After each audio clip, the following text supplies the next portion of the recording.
哇！一落車就見到架港牌嘅小鵬 X9啦，屌幾閪好睇啊！你睇下，白色嘅車牌，哇！黃黑絕配啦！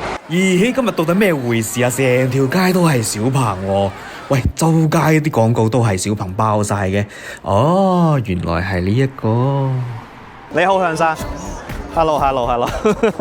我想問向生咧，有冇計劃係拍一部關於汽車題材嘅電影啊？有啊，因為睇到個航母，係嘛？得唔得？呢個 YouTuber 超出名。拍咗啦，拍咗啦。係啊，真情啊！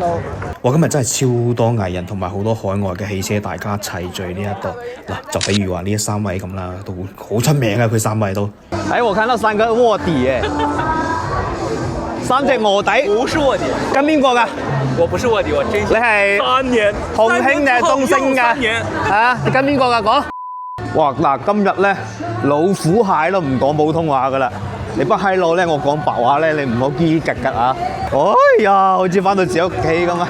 今日咧係咩咧？嗱，今日好犀利啊！今日咧就係呢個小鵬喺香港嘅呢個全球熱愛之夜啊！呢一個咧維多利亞港，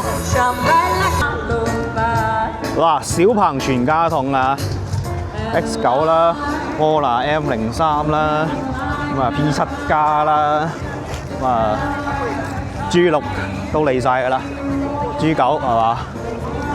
哎呀，25款嘅 X9 有過渡嘅，個 X9 真係好啱啲香港老闆使喎。你好 SP，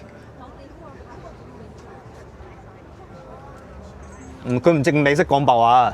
你好小 P， 2排請講。打開後排屏，屏幕打開了。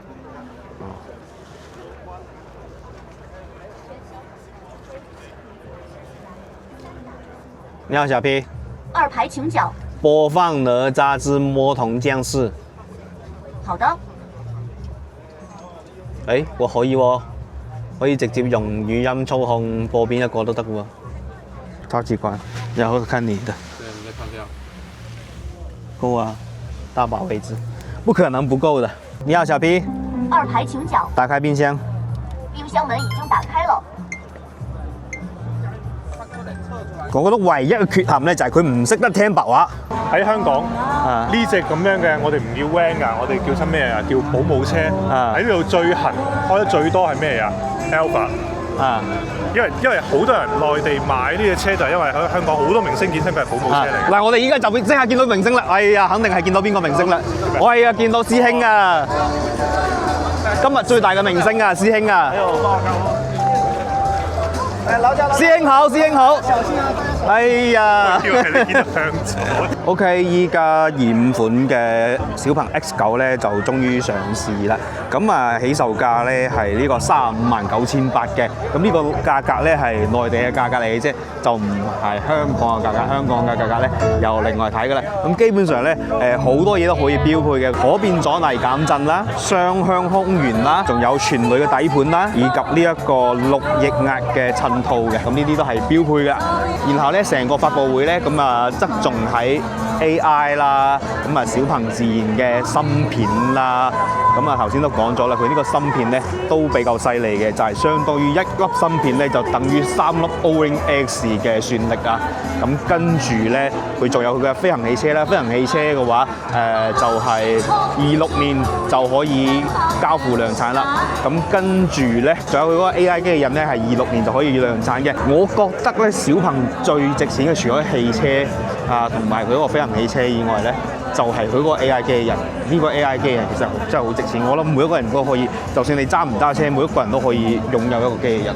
咁啊，另外仲有電池啦，佢嘅快充站啦，5C 快充站啦，咁啊全球開始佈局嘅，咁啊香港站咧就已經上線啦開始。跟住咧就係佢嗰個插運系統，佢嗰個插運系統咧叫做鯤鵬插運系統啊，鯤鵬插運系統嘅話，盡電續航都可以去到400幾公里嘅。喺今年嘅第4季度就開始喺內地量產上線。今年啊，佢係實行一個 L3嘅智能輔助駕駛啊，咁所以真係可以期待下國際鵬呢個國際鵬真係犀利，而且今日真係好多藝人遇到超多藝人，真係細個就睇佢哋做嘅戲長大嘅。